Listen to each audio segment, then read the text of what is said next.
3 मई को बैरिस्टर सऊद्दीन ओवैसी के किशनगंज दौरे से पहले ही एमआईएम पार्टी को लगा झटका।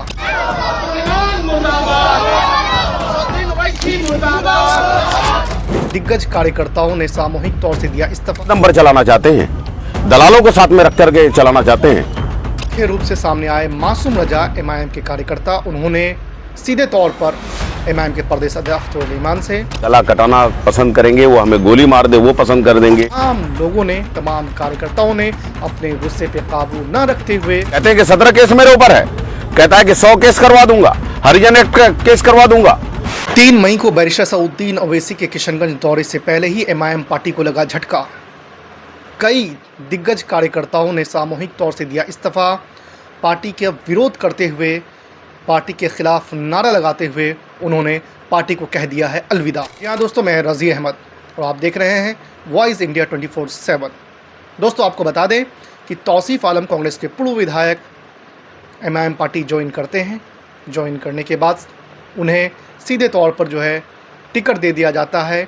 घोषणा कर दी जाती है कि आने वाले चुनाव में जो है तौसीफ आलम कैंडिडेट होंगे। उसके बाद कहीं ना कहीं एमआईएम पार्टी के तमाम वो वर्कर जो पिछले कई सालों से एमआईएम के लिए काम कर रहे थे, उन्होंने विरोध जताया। मुख्य रूप से सामने आए मासूम रजा एमआईएम के कार्यकर्ता। उन्होंने सीधे तौर पर एमआईएम के प्रदेश अध्यक्ष अख्तर इमान से और भी पार्टी के कई जिम्मेदारों से सवाल किया कि आप जो है एक पैराशूट कैंडिडेट को लाते हैं और उन्हें डायरेक्ट उम्मीदवार घोषित कर देते हैं, तो हम लोग जो इतने सालों से काम कर रहे हैं वो क्यों कर रहे हैं। दोस्तों, बात यही नहीं रुकी। आज 30 तारीख का दिन है और आज ही के दिन उन्होंने कहा था कि हम इस्तीफ़ा दे देंगे और उन्होंने इस्तीफ़ा दे दिया है। जी हाँ, आपको बताएं कि सामूहिक तौर पर कई एमआईएम के कार्यकर्ताओं ने इस्तीफ़ा दिया। माना तो ये जा रहा था कि एमआईएम के लोग उन्हें मना लेंगे। हालांकि एमआईएम के प्रदेश अध्यक्ष अख्तर इमान ने अपनी तरफ से आज वीडियो संदेश जारी करके अपील भी की उन लोगों से कि आप लोग इस्तीफ़ा ना दें, ऐसी कोई गलती ना करें। हम आ रहे हैं, बैठ के मुलाकात होगी, बात होगी। लेकिन उनके आने से पहले, क्योंकि वो यहाँ है नहीं, वो भागलपुर में थे सुबह, उसके बावजूद जो है उन तमाम लोगों ने, तमाम कार्यकर्ताओं ने अपने गुस्से पे काबू न रखते हुए उन्होंने इस्तीफ़ा दे दिया। इस्तीफ़ा में देते हुए उन्होंने आरोप लगाया है कि प्रदेश की टीम हो या केंद्र नेतृत्व हो, उन्होंने हमारे भावनाओं से खेला है। हमने दिन रात एक करके बहादुरगंज में पार्टी को सींचा, लेकिन पार्टी ने हमें दगा दिया है। देखिए, प्रेस कॉन्फ्रेंस में संबोधित करते हुए मासूम रजा ने क्या कुछ कहा। तौसीफ आलम साहब को क्या सूरत दे दिया टिकट। 17 सालों में जो एक क्वेश्चन नहीं कर सका विधानसभा में, 17 सालों में हमारी तकलीफ को विधानसभा में रख ना सका, उन्होंने एक बहस में हिस्सा नहीं लिया। जिन्होंने इस इलाके के नौजवानों को रोज़गार के लिए आवाज़ उठानी चाहिए थी, एजुकेशन के लिए, तालीम के लिए आवाज़ उठानी चाहिए थी, यहाँ के लिए जो किसानों के लिए जद्दोजहद करना चाहिए था, बेरोजगार जो आज दिल्ली और पंजाब में जाके खटने पर विवश हैं, वहाँ धान कटनी करते हैं, वहाँ पर ईंटें ढोने का काम करते हैं, वहाँ मिस्त्री का काम करते हैं, उन्हें जलील होना पड़ता है कि ये बिहारी कह के वहाँ पुकारते हैं, उनके लिए वो एक क्वेश्चन नहीं कर सका, एक विधानसभा में उन्होंने आवाज़ नहीं उठा सकी। कभी हमने नहीं देखा कि छोड़िए वहाँ तो आपके जिला में डिस्ट्रिक्ट मजिस्ट्रेट के साथ मीटिंग नहीं कर सका, एसपी साहब के साथ कभी नहीं कर सका, डीडीसी के साथ नहीं कर सका। वो बंदा को क्या सोच करके आज टिकट दिया गया, इसलिए हम लोग इसका विरोध करते हैं। इसी वजह कर हम लोगों ने ये पार्टी छोड़ी है। आप काफी गंभीर आरोप लगा रहे हैं। ये लोग बोलते थे तो आप यकीन नहीं करते थे, लेकिन क्या हो गया जो इतना भंडाफोड़ कर रहे हैं। देखिए भाईजान, तस्लीमुद्दीन साहब के बारे में अभी किसी साहब ने कहा कि अख्तर इमान साहब के सर पर हाथ रखा वो नेता बन गया। हम लोग किसका चेहरा देखकर आए थे? मौलाना असरार साहब का साथ इसलिए हम लोगों ने छोड़ा था। एक बड़े लीडर थे, 100 साल तक याद किए जाएंगे। आपको इसलिए हम लोगों ने आगे बढ़ाया था, यही सब करने के लिए। ये आज की बात है क्या? कब से कुछ लोग आपके बलरामपुरिया सब यहाँ आकर के आपका मालिक बन बैठा है। इन्हीं लोगों के कहने पर आप किशनगंज को और पूरे बिहार को चलाना चाहते हैं, इन्हीं लोगों के दम पर चलाना चाहते हैं, दलालों को साथ में रख करके चलाना चाहते हैं। ये कब तक होगा? ये बैरिस्टर सऊद्दीन ओवैसी साहब को नुकसान उठाना पड़ेगा। हम लोग बहुत मुखलिस लोग हैं। मैंने फिर कहा, मैंने विधानसभा की तैयारी 3 बार की, आपने टिकट नहीं दिया, वेलकम। मैं अभी भी कहता हूं, डॉक्टर तौसीफ साहब हो, हमारे एहतशाम साहब हो, साबिर साहब हो, या हमारे अली भाई हो, या हमारे मासूम साहब हो, मेरे हम नाम, या और किसी का नाम XYZ, हमारी टीम के साथ सलाह लेकर के आप फैसला ले लीजिए। हम भी अब भी ये फैसला लेते हैं कि हम सारे लोगों को लेकर के सर जोड़ करके आपके पास आने का काम करेंगे। ये कौन सी बात हो गई?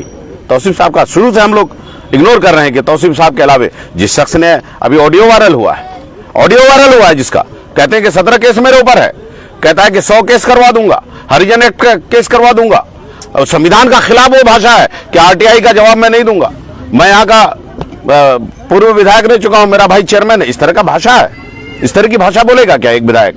बोलता है तो कुछ भी करवा लेगा। हम सभी कार्यकर्ताओं को खामोश वो तब कर सकते हैं कि वो जिस तरह से वो धमकी देते हैं कि मेरे ऊपर 17 केस है, यानी 18 केस लेने का मन है, तो हम लोगों को गोली मारो। सर कि मैं पहले गुंडा था। अब वो खुद कहते हैं कि मैं गुंडा था। बताइए, गुंडा था वो खुद कह रहे हैं। बोलता मैं दबंग था, रंगदार था, बोल रहा है मैं रंगदार हूं। ऐसे रंगदार को किस आधार पर आप टिकट देना? लोगों ने आपके साथ आवाज AI से एडिटिंग की गई है, हम नहीं बोले। उसका जांच करवा लिया जाए, जांच करवा लिया जाए। AI से एडिटिंग किया गया तो जांच किया जाए। मैं अपील करता हूं डिस्ट्रिक्ट मजिस्ट्रेट साहब से कि उसकी वॉइस की जांच की जाए। बिहार सरकार से भी मैं अपील करता हूं कि उसकी वॉइस की जांच की जाए। मासूम साहब, जब भी कुर्सियां टूटी है तब यहाँ से MIM जीती है। तसीरुद्दीन साहब ने कुर्सी तोड़े थे, कमरुद्दीन जीता था। आज यहाँ पे सामूहिक इस्तीफा हो रहा है, क्या लगता है आने वाला वक्त में MIM भी यहाँ से जीत सुनिश्चित कर पाएगी? ये गलत फहमियां बिहार सदर साहब और आदिल साहब और बिहार की टीम अपने दिल में ना पाले। जो लोग कुर्सियां तोड़े थे वो बाहर के लोग थे, हम अंदर के लोग हैं। इनकी नींव हिला देंगे। वो भी संगठन के लोग थे, संगठन साहब भी संगठन के लोग थे और उन्हीं लोगों ने कुर्सी तोड़ा था। आप फिर आज पार्टी छोड़ रहे हैं। तसीरुद्दीन साहब भी संगठन के मजबूत सिपाही नहीं थे। अच्छा, किशनगंज के तसीरुद्दीन साहब भी इन्हीं लोगों की तरह बाहरी वो थे, कैंडिडेट थे और आए थे, कुछ दिन पहले ही आए थे। नींव जो है 22 ने छोड़ा, 22 की नींव हिली। किशनगंज के जिम्मेदार साथियों ने साथ छोड़ा, किशनगंज की नींव हिली। अमौर से अभी पिछले दिनों में इनके बहुत सारे कार्यकर्ता जो लेने के लिए इमाम साहब को दावत देने के लिए आइए अमौर से लड़े, उन्होंने साथ छोड़ा। अमौर का रिजल्ट आप देख लीजिए पार्लियामेंट इलेक्शन में। आज बहादुरी का मामला है, आसान नहीं होगा।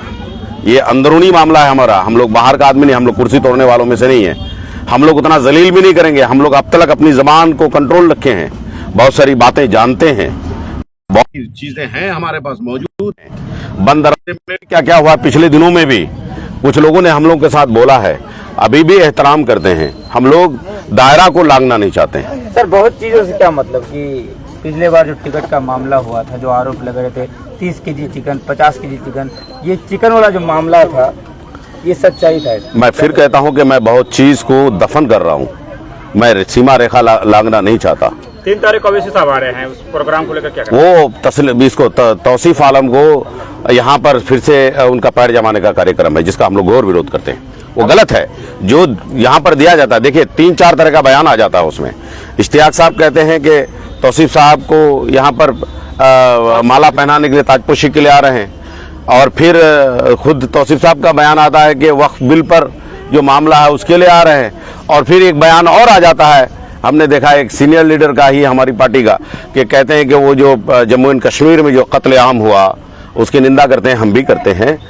हाँ, उसके लिए उसकी निंदा नहीं, हमारी पार्टी, हम इस्तीफा के बाद नहीं कह रहे हैं। हमने अब तक सींचा है, वो तो लपका है, वो तो लपका है, इसलिए कहते हैं। हम आगे का क्या? आगे अभी हम लोगों ने तय किया है कि किसी पार्टी में नहीं जाएंगे। सभी कार्यकर्ता एक प्लेटफॉर्म पर रहेंगे। 5 तारीख के बाद एक डेडलाइन हम तय करेंगे, 6, 7, 8, 9, 10 अंदर 15 तारीख, और लाहे अमल तैयार करके हम लोग फिर वहां से चलेंगे। मैंने अभी कहा कि सारे उलमा, सभी हमारे जी शऊर हजरात, जनप्रतिनिधिगण और हमारे कार्यकर्तागण, हम लोग सब मिल करके बैठेंगे और एक प्लेटफॉर्म तैयार करेंगे, फिर फैसला लेंगे क्या करना है। इस बीच में हो सकता है फिर से MIM की तरफ से कोई बुलावा है, तौसीफ साहब तो आप जा सकते हैं। तौसीफ साहब अगर हमारे कैंडिडेट होंगे तो हमने पहले कहा है कि गला कटाना पसंद करेंगे, वो हमें गोली मार दे वो पसंद कर देंगे, लेकिन हम लोग तौसीफ साहब के लिए वोट मांगना पसंद नहीं करेंगे। इस पार्टी के लिए काम करना पसंद। 2-4 घंटा तो सर जल्दबाजी नहीं हो गई आपकी तरफ से? नहीं, आज भी मिल सकते हैं, आज भी मिल सकते हैं। वो हमसे कैंडिडेट बदल दे, हम सब लोग वापस आज भी मिल सकते हैं। हम कहाँ कह रहे हैं, हम कहाँ कह रहे हैं इस बात को? आप कैंडिडेट चेंज करिए। क्यों? फॉर्च्यूनर वाला बहुत पसंद है आपको? क्या कर दिया उन्होंने? ये फॉर्च्यूनर वाले से उतरना पड़ेगा आपको। आज भी आज अगर हम लोग पार्टी से इस्तीफा नहीं दिए होते तो ये दाग कौन अपने सीने पर लेता? 25 लाख में बिक गया, 10 लाख में बिक गया, 15 लाख में बिक गया। इस तरह का इल्जामात पिछले दिनों बहुत सहे हैं हम लोग, ये कौन सहता? इसीलिए हमने तयशुदा वक्त में, आपको हमने वक्त दिया था 24 तारीख को ही, 30 तारीख का, बीच में काफी दिन गुजरा, 24 तारीख को ही हमने वक्त दिया था। आज यहाँ पर हम लोग अगर 26 तारीख को वक्त दिया था, 26 तारीख को ही हम लोगों ने वक्त दिया था। बहरहाल